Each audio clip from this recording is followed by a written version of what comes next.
আমি আসলে কথাটা বলেছিলি গিয়ে যে এখানে কিছু র ট্যালেন্ট আসবে এখান থেকে যে সবসময় ক্রিকেটার পাবো সবসময় নট নেসেসারিলি বাট আমরা তো ট্যালেন্ট হান্টিং করতাম আগে ওই ট্যালেন্ট হান্টিং কিছু ইয়াংস্টার যারা মনে হবে আমাদের এখানে লোকজন খেলা দেখতে যাবে তারা চিন্তা করবে যে কিছু প্রতিভাবান ছেলেকে স্পট করবে এবং তাদেরকে যাতে আমরা আগামীতে নাম্বার কোনো ব্যাপার না ওদের যাতে আমরা নারিশ করতে পারি ডেফিনেটলি আপনি জানেন এর একদম আপনার র ট্যালেন্ট এদের কিন্তু অনেক ইয়ে করতে হবে আর কি নারিশ করতে হবে বা একটা সিস্টেমে নিতে হবে তো তবে র ট্যালেন্ট বের করার জন্য এই ধরনের টুর্নামেন্ট খুব গুরুত্বপূর্ণ এরকম কোনো কিছু হয় নাই ট্রাই নেশনের ব্যাপারটা বাট আমরা আলাপ করেছি আপনি জানেন যে এরকম আইসিসির ইভেন্টগুলোতে যখন আইসিসি থেকে ডিরেক্টরদের ইনভাইট করা হয় প্রত্যেকটা দেশের ডিরেক্টররা আসে একসাথে খেলা দেখে এবং আপনি জানেন খেলাটা লম্বা 6-7 ঘন্টার খেলা এতে করে আপনার অনেক অপরচুনিটি থাকে এই সম্পর্কগুলো ইমপ্রুভ করার জন্য আমি এটাই চেষ্টা করেছি আপনি জানেন যে আমি ফাইনাল না দেখে চলে এসেছি আমার যে মিটিংগুলো আমি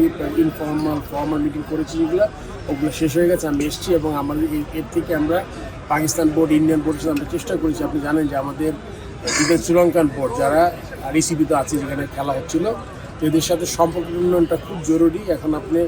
যখন আপনি একটা সম্পর্ক উন্নয়ন হবে তখন যে কোনো জিনিস কিন্তু আপনার পাইতে সুবিধা হবে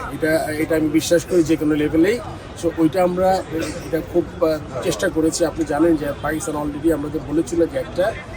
তারা আমাদের এফটিপির বাইরে একটা ট্যুর আমাদের দেশে আসবে এবং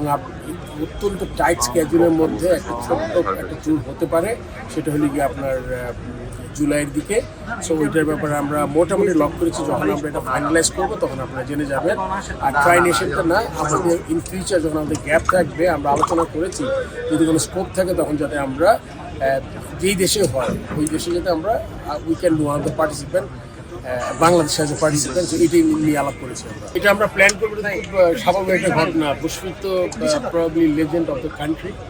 আপনি জানেন যে দীর্ঘ 19 বছর আমাদের পথ পরিক্রমায় বাংলাদেশ ক্রিকেট যে আজকে এই অবস্থায় এসেছে তার মধ্যে সে অন্যতম একজন কী বলবো নাবিক বলবো আমি যে আমাদেরকে বাংলাদেশ ক্রিকেটের পথ দেখিয়েছেন রাইট ফ্রম আমি মনে করতে পারি 2005-এ ইংল্যান্ডে খেলা থেকে শুরু করে 2007-এ ওয়ার্ল্ড কাপ তারপরে আপনার আপ টু নাও সো আমার মনে হয় যে এরকম একটা সে যে পথটা দেখিয়ে দিয়েছিলেন ইয়াকে যে অনেক ব্যাপার হবে এবং ক্রিকেট বোর্ড অত্যন্ত কৃতজ্ঞ চিত তার যেই অ্যাচিভমেন্ট স্মরণ করেছি আমরা আপনি জানেন আমার একটা রাইট আপ ছিল একটা প্রেস রিলিজ ছিল তো ওখানে আমরা চেষ্টা করবো যে আমরা ক্রিকেট বোর্ড থেকে পরিকল্পনা করি কীভাবে তাকে একটা সম্পাদন দেওয়া যায় সিলেকশন কমিটি বোর্ড প্রেসিডেন্ট অপারেশনসের চেয়ারম্যান হতে পারতাম তাহলে আমার জন্য ইজি হতো কোয়েশ্চেন অ্যান্সার করা বাট হ্যাঁ আপনি অবশ্যই আমাদের চেষ্টা থাকবে আমি আগামী বিশ্বকাপ বিশ্বাস করি না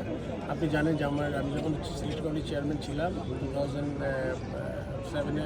ওয়ার্ল্ড কাপ খেলেছি আমরা তামিম সাকিব মাহমুদুল্লাহ তার আগে এটা কিন্তু ওইটা দিয়ে লাইন লাইটে এসছে তবে এখন আমি এদের বোর্ড থেকে একটা পলিসি দেওয়া হবে শিওরলি আমাদের সাথে বোর্ড ডিরেক্টররা আছেন আমরা বলে দিব যে আমরা কী চাই বোর্ড থেকে সেটা দিয়ে যে আমি আশা করবো যে সিলেকশন প্যানেল বলেন যারা ক্রিকেট অপারেশনস আছে আমাদের